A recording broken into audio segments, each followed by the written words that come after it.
Trazida pelos ventos da Cornualha, a lenda medieval celta, Tristão e Isolda. Capítulo 1. A infância de Tristão. Senhores, agradar-vos-ia conhecer uma bela história de amor e de morte? É a história de Tristão e da rainha Isolda. Ouvi como, alegres e tristes, eles se amaram e disso morreram. No mesmo instante, ele por ela por ele. Há muito tempo, o rei Marcos reinava na Cornualha. Sabendo que seus inimigos lhe faziam guerra, Rivalém, rei de Lunoá, atravessou o mar para lhe prestar ajuda. Fielmente o serviu com a espada e o conselho, como só o faria um vassalo. Como recompensa, Marcos deu-lhe, para que a desposasse, sua irmã, a bela Brancaflor, a qual o rei Rivalém amava imensamente. Rivalém casou-se com Brancaflor no mosteiro de Tintagel, mas apenas se casara, veio-lhe a notícia de que seu inimigo, o Duque Morgan, atacara Lunoá, destruindo campos, cidades, castelos. Rivalém equipou apressadamente sua frota, levando nela Brancaflor, que já estava esperando um filho. E com ela partiu para a sua terra longínqua. Chegou no porto, diante do seu castelo de Kennoel, confiou à rainha a guarda de Rohald, seu marechal. Esse Rohald, por sua lealdade, era chamado por todos pelo belo nome de Rohald, o defensor da fé. Depois, reunindo seus barões, Rivalém partiu para a guerra. Por longo tempo esperou o Brancaflor. Infeliz dele, não voltaria mais. Ela veio a saber um dia que a traição o matara o Duque Morgan. Não chorou. Não houve clamores nem lamentos, mas seus membros enfraqueceram-se e ficaram inertes. Sua alma desejou fortemente desprender-se do corpo. Rohald tentou consolá-la. Dizia ele: Senhora, que se aproveita no luto, todos os que nascem não devem morrer? Que Deus receba os mortos e preserve os vivos.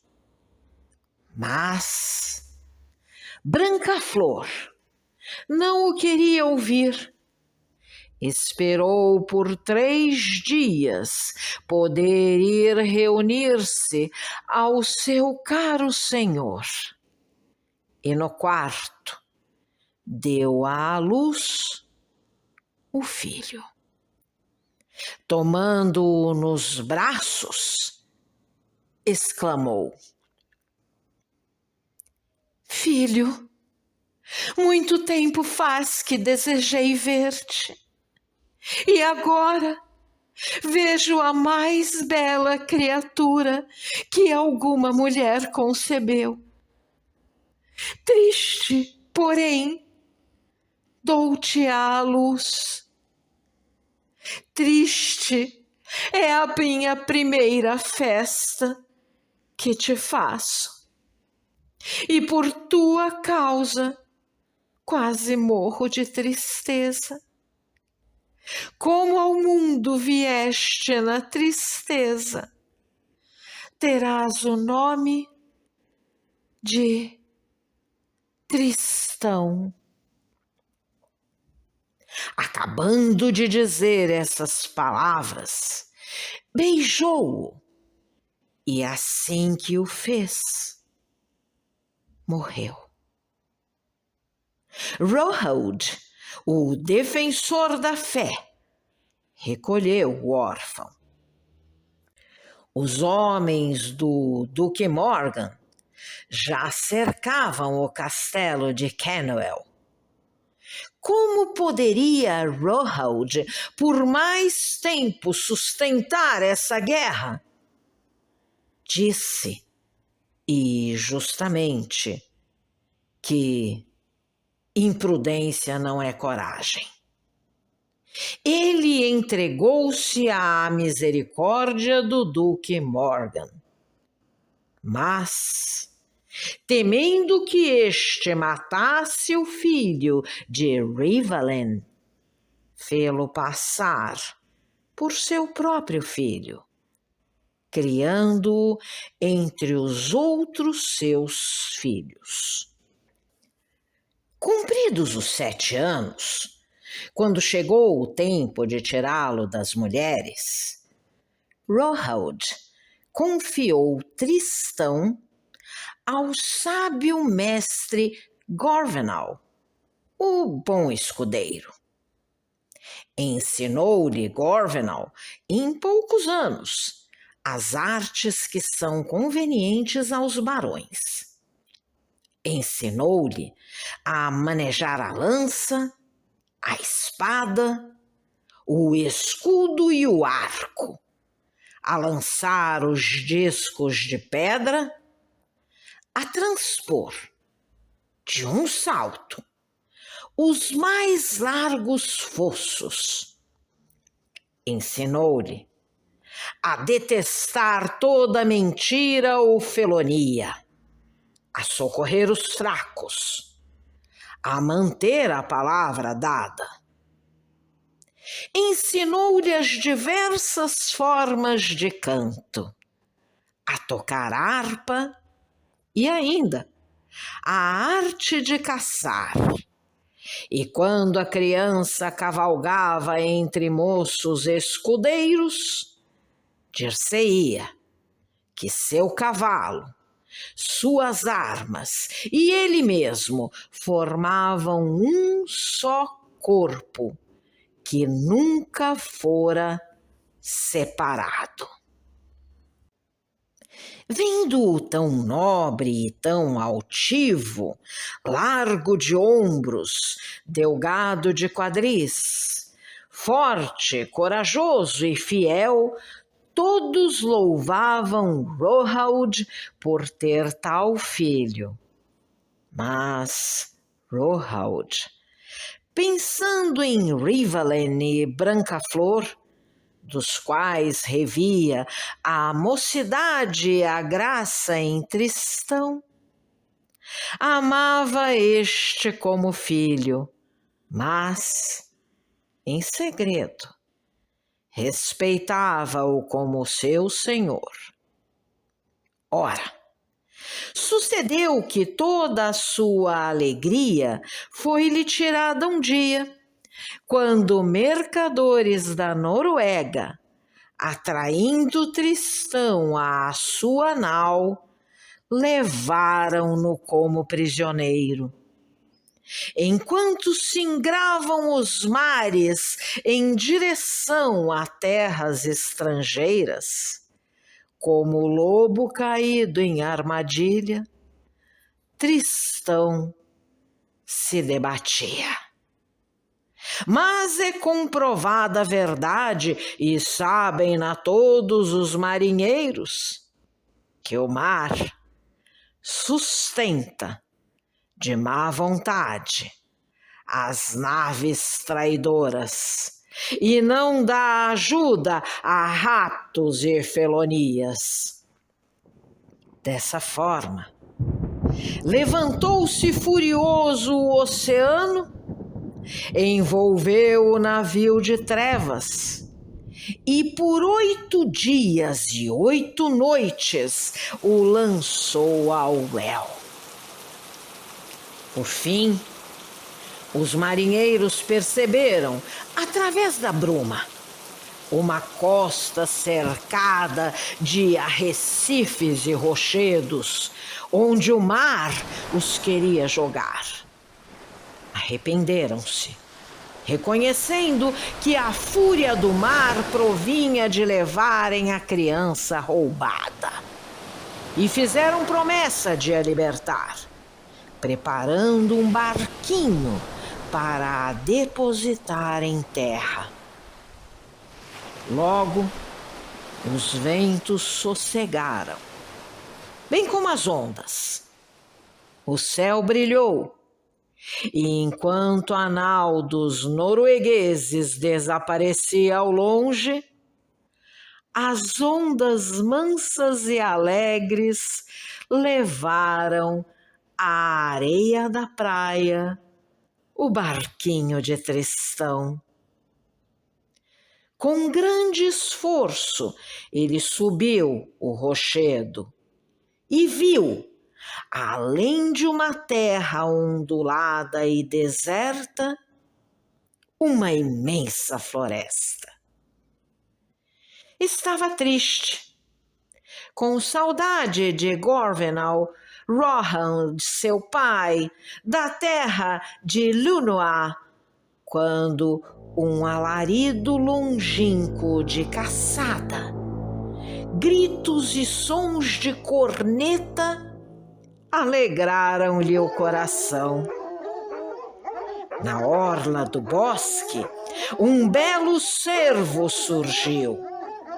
Matilha e caçadores iam no encalço dele, com grande alvoroço de vozes e trompas.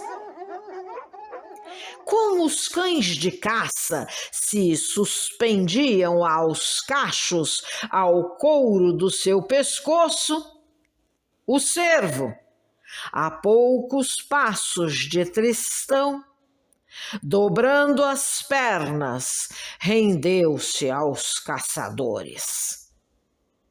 Mas isso de nada lhe valeu. Com um chuço, um dos caçadores o matou. Enquanto os caçadores tocavam a corneta em círculo, anunciando a caça. Tristão viu, espantado, que o chefe dos caçadores pretendia cortar a cabeça do cervo e então exclamou: "Que faz, senhor? Está certo cortar a cabeça de um animal tão nobre como se fosse um porco? É esse o costume dessa terra?" "Amigo", respondeu-lhe o caçador, "o que isso te surpreende?" "Sim, primeiro corto a cabeça do cervo, depois dividir-lhe-emos em 4 partes o corpo, para os levar no arção de nossas celas para nosso rei Marcos. Assim fazemos e assim o fizeram desde os tempos mais remotos os caçadores da Cornualha. Se, porém, conheces um costume melhor, mostra-nos, de bom grado aprenderemos. Tristão pôs-se de joelhos e tirou o couro do animal antes de lhe despedaçar o corpo. Depois, o cortou em pedaços, deixando livre, como convém, o osso corbino. Finalmente, tirou as orelhas, o focinho, a língua, os testículos e a veia do coração. Os caçadores e encarregados dos cães, inclinados sobre ele, olhavam-no admirados. Amigo, disse o chefe dos caçadores, são bons esses costumes. Em que terra os aprendeste? Dize-nos o nome de tua pátria e o teu nome. Senhor, Tristão é o meu nome e sou da terra de Lunoá. Tristão, disse o caçador, que Deus recompense quem te criou de modo tão nobre. Sem dúvida que és barão rico e poderoso. Mas Tristão, que sabia falar e bem calar, respondeu com astúcia. Não, senhor, sou filho de um mercador. Deixei secretamente a casa de meu pai em uma nau que partia para comerciar em terras longínquas, pois queria saber como se comportam os homens de terras estrangeiras. Mas, se entre vossos caçadores me aceitais, de bom grado vos seguirei e outras artes da caçada irei vos ensinar. Admira-nos, bom Tristão, que haja terra onde filhos de mercadores saibam o que em outras filhos de cavaleiros ignoram. Mas vem conosco se o desejas e sejas bem-vindo. Iremos conduzir-te até o rei Marcos. Enquanto isso, Tristão acabava de retalhar o cervo. Deu aos cães o coração e as entranhas, ensinou aos caçadores como fazer a ceva. Depois, pendurou em forquilhas os pedaços bem divididos e os confiou aos diferentes caçadores. A um, a cabeça, a outro, o lombo e a alcatra, a este, a charneira e o acém, a aqueles, as patas e a tal outro o colchão. Ensinou-lhes como se deviam dispor 2 a 2 para cavalgar em boa ordem, segundo a nobreza das porções de caça postas nas forquilhas. Puseram-se então a caminho, conversando animadamente, até que viram um grande castelo. Cercavam-no prados, pomares, águas de nascente, tanques de pescados e terras de cultivo. Numerosas naus entravam no porto. Elevava-se o castelo à beira-mar, belo e forte, dotado de toda proteção contra assalto e engenhos de guerra. A torre principal, construída outrora por gigantes, era feita de grandes cantos bem telhados, dispostos à maneira de tabuleiro de xadrez verde e azul. Tristão perguntou o nome do castelo. Bom jovem, seu nome é Tintagel. Tintagel? Exclamou Tristão. Bendito sejas e benditos sejam os seus moradores. Senhores, fora ali que outrora, com toda a pompa e alegria, seu pai, Rivalen, desposara Brancaflor. Mas Tristão ignorava tal fato. Quando chegaram ao sopé do torreão, as fanfarras dos caçadores chamaram às portas os barões e até o rei Marcos. Depois que o chefe dos caçadores narrou a aventura, o rei Marcos admirou o garbo daquela cavalgada, o servo bem retalhado e o grande cuidado posto na arte da montaria. Acima de tudo, admirou o belo menino estrangeiro, e tanto que dele seus olhos se não podiam despregar. De onde lhe vinha a secreta ternura? Perguntava o rei ao coração e não conseguia compreender. Senhores, era a voz do sangue que nele o comovia e falava. Era o grande amor que consagrara à sua irmã Brancaflor. À noite, quando as mesas foram retiradas, um trovador galês, mestre na arte, avançou entre os barões reunidos e cantou trovas de harpa. Tristão sentou-se aos pés do rei e, como o arpista preludiasse nova melodia, o menino disse: Senhor, esta é uma das mais belas trovas que existem. Compuseram-na outrora os antigos bretões para celebrar os amores de Grelent.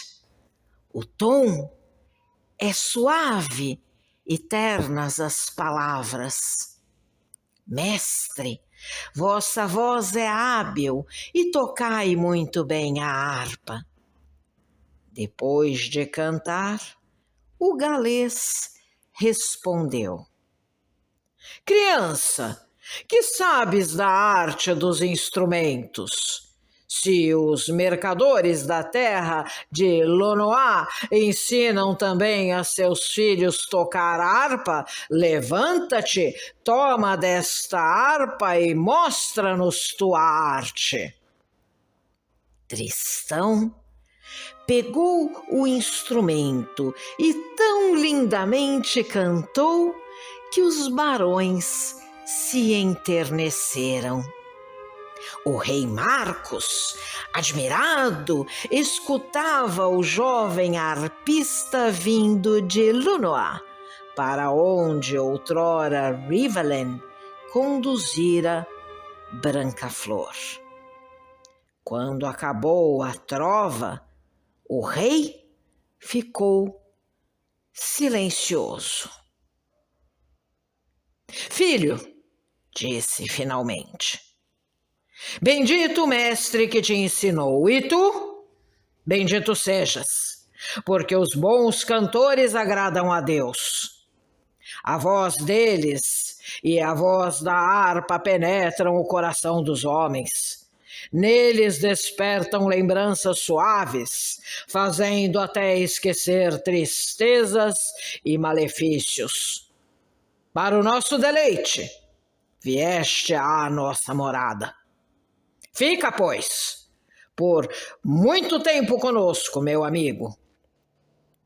De bom grado, senhor, vos servirei, respondeu Tristão, como vosso arpista, vosso caçador e vosso vassalo. E assim foi. Durante 3 anos viveu no coração de ambos mútua ternura. Durante o dia, Tristão acompanhava Marcos nas audiências ou caçadas. E à noite, como dormia na Câmara Real, entre os íntimos do rei, se este estava triste, tocava a harpa para tranquilizar seu coração. Os barões gostavam muito do menino, especialmente, como a história vos dirá, o senescal Dinas de Liden. Mais ternamente que os barões e que o senescal, amava o rei.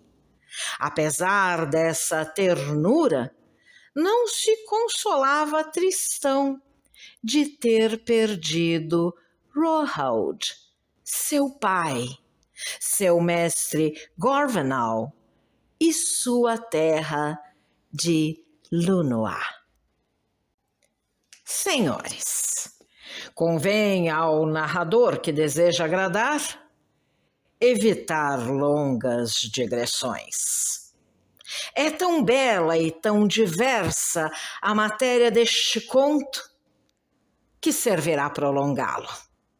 Direi, pois, brevemente, como, depois de ter, por muito tempo, errado por terras e mares, Rohauld, o defensor da fé, chegou a Cornualha, encontrou Tristão e, mostrando ao rei o carbúnculo dado por ele à Branca-Flor como presente de núpcias, disse-lhe: Rei Marcos, este é Tristão de Lúnoa, vosso sobrinho, filho de vossa irmã Branca-Flor e de seu esposo, o rei Rivalen.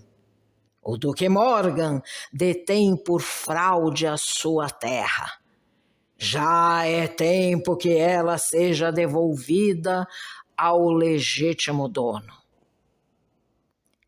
E brevemente direi como Tristão, recebendo de seu tio as armas de cavaleiro, atravessou o mar em naus da Cornualha, fez-se reconhecer por antigos e fiéis vassalos de seu pai, desafiou o matador de Rivalen e o destroçou e matou, obtendo de volta a sua terra.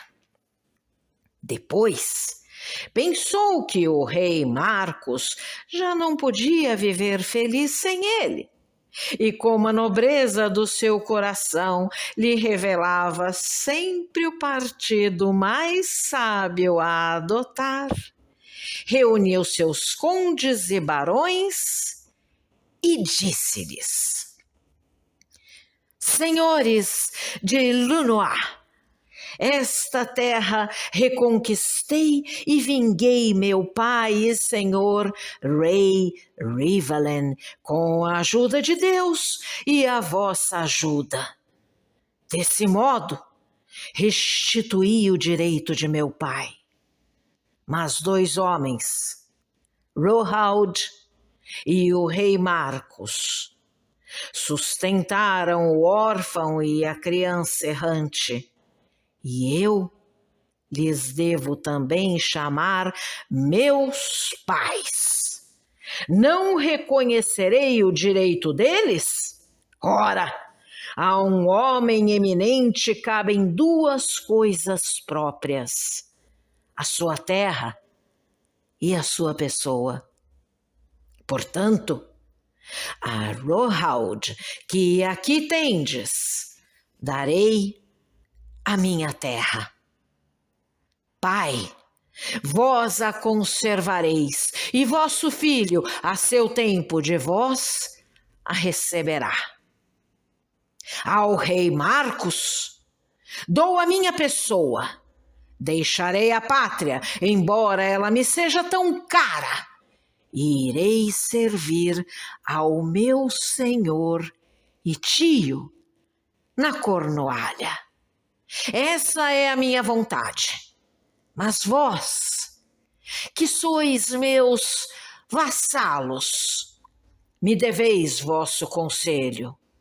Se, pois, algum de vós me quer dar outro desígnio, que se levante e fale. Mas todos os barões louvaram-no com lágrimas, e Tristão, levando consigo apenas Gorvenal, foi para as terras do rei Marcos. Se você gostou desse áudio, deixe seu like, compartilhe, deixe também seu comentário e se inscreva no canal, ativando o sininho para ser avisado dos próximos vídeos. Um grande abraço e até a próxima!